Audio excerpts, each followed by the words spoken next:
안녕하십니까. 요즘 우리 주변, 특히 정치권, 그 가운데에서도 야당이 다수를 차지하고 있는 국회를 무대로 더불어민주당이 저지르는 일들을 보면 법과 질서, 상식적으로 있어서는 안 되는 엄청난 일들이 툭하면 벌어지고 있습니다. 민주당의 오만과 독선, 폭주가 걷잡을 수 없는 지경에 도달한 것입니다. 윤석열 정부가 들어선 뒤 정부가 하는 일은 무조건 트집 잡고 시비를 걸어 일을 제대로 할 수 없게 하겠다는 결이라도 한 것 같이 동서남북으로 날뛰고 있는 거대 야당 더불어민주당은 9월 29일 어제 저녁 국회에서 드디어 큰 일을 저질러 놓고야 말았습니다.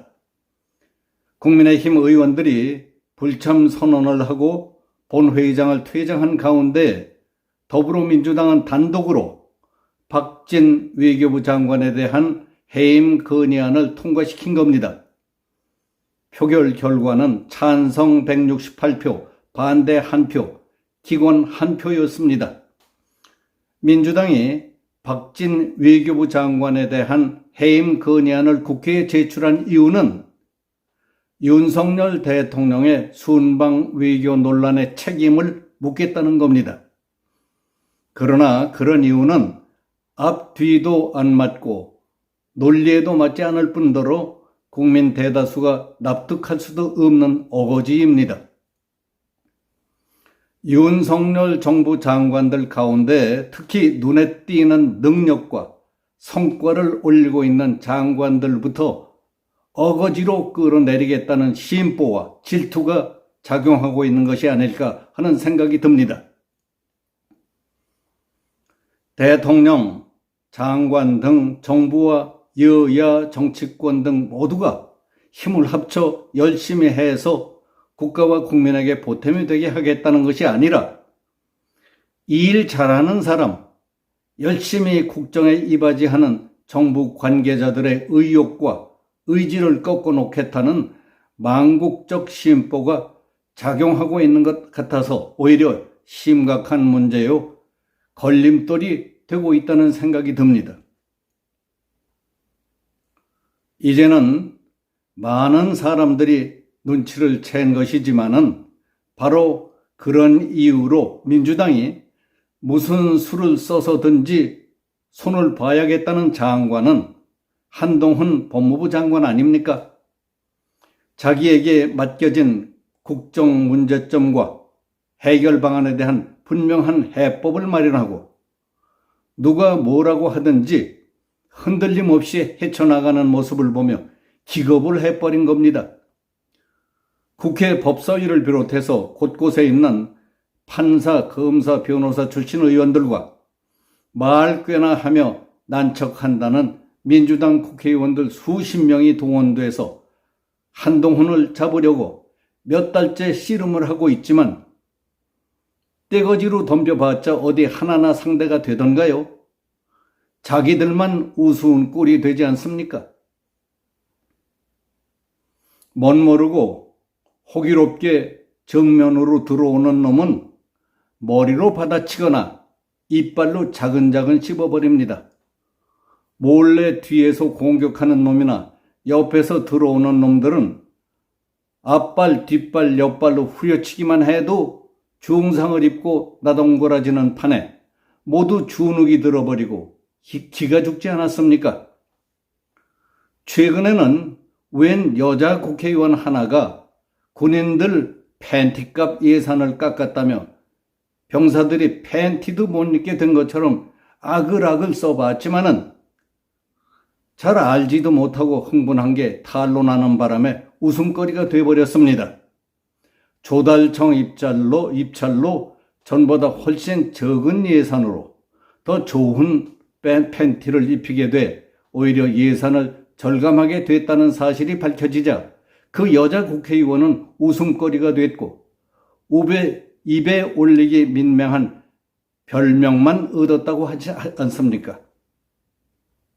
사정이 번번이 이런 식으로 돌아가자 더불어민주당은 법무부를 세종시로 옮기겠다느니 한동훈 법무부 장관에 대한 해임 건의안을 내겠다느니 하며 이리저리 여론에 불을 지피고 있습니다.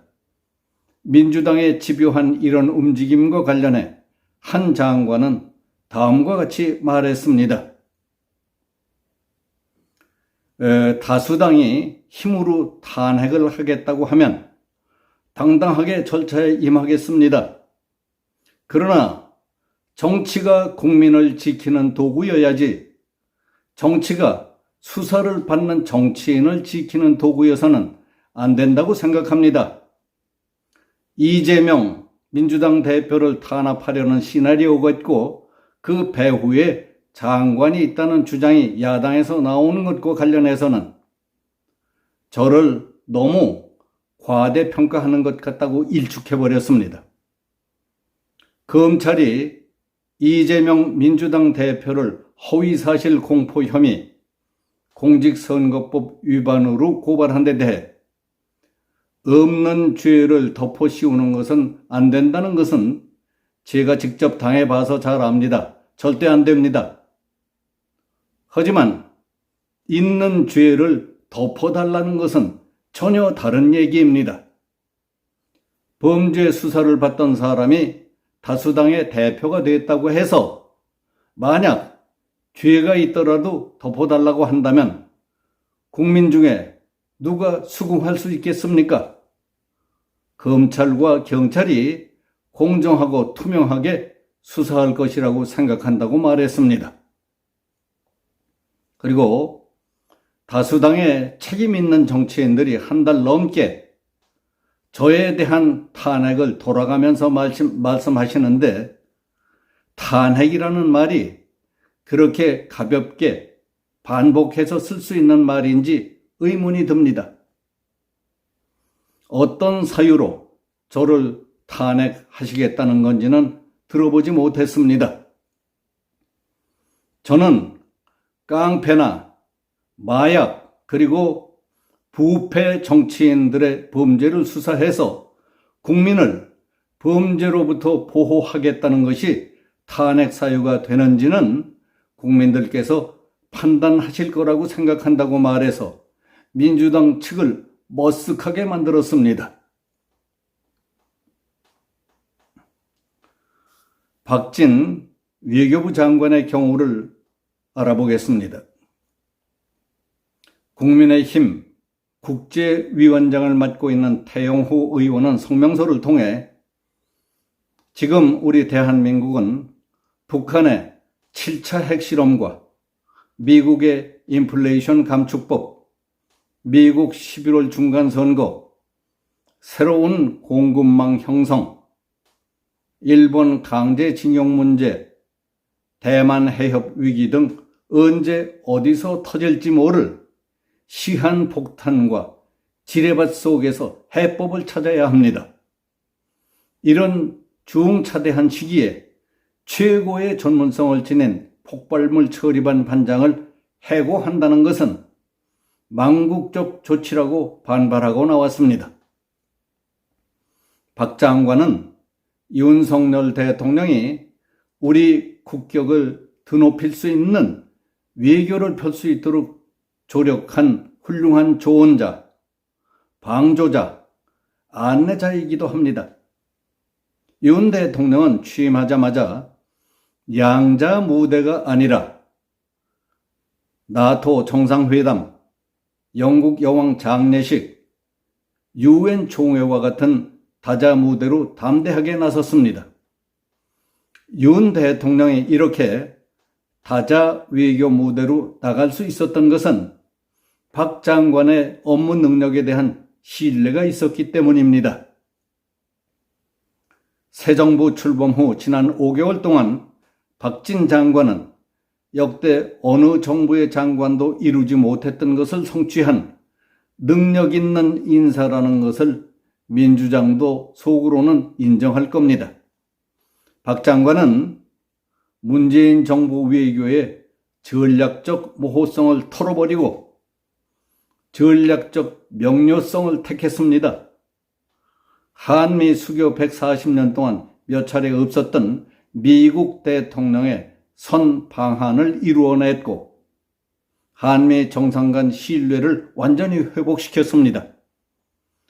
바이든 대통령이 한국을 떠나면서 윤 대통령에게 엄지척하며 당신을 신뢰한다, I trust you 라는 말을 남겼던 것은 이를 극적으로 상징하는 것입니다.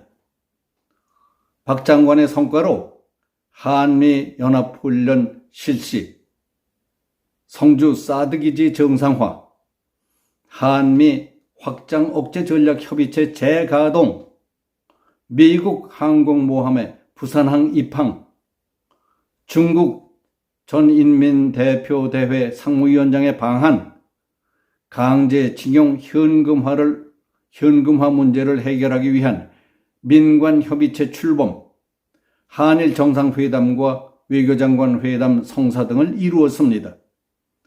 이 밖에 윤석열 정부가 출범한 뒤 100일 남짓한 동안 이룬 성과는 예상을 초월할 정도로 눈부신 것이었습니다. 유럽 여러 나라와 중동 국가들, 아프리카, 인도, 인도네시아 등 동남아와 세계 여러 나라에서 우리 한국산 모기를 구매하기 위해 부산하게 우리나라를 찾고 있으며 모기 산업 수출이 활성화되고 있습니다. 이미 수십억 달러의 기약고를 올렸으며 K-50 전투기, K9 자주포, 군함 등 최신 개발 무기 품목에 대한 수출 상담이 줄을 잇고 있습니다. 이처럼 새 정부 출범 후 한동훈 법무부 장관과 박진 외교부 장관이 자기 분야에서 이룩해 가고 있는 내정과 외치의 대표적인 것만 보더라도 윤석열 대통령은 상상도 못할 정도의 성공을 가둬가고 있는 것입니다.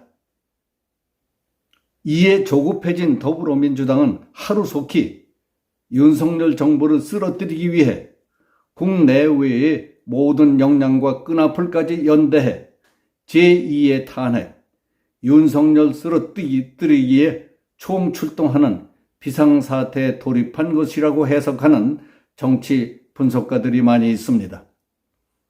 어제 29일 국회에서 무리하게 민주당 단독으로 박진 외교부 장관에 대한 해임 건의안을 처리한 것도 그 최종 목표는 수단 방법을 가리지 않고 윤석열 정부를 쓰러뜨리고야 말겠다는 좌파의 그릇된 열망 가운데 하나에 불과한 것이라고 볼 수 있습니다.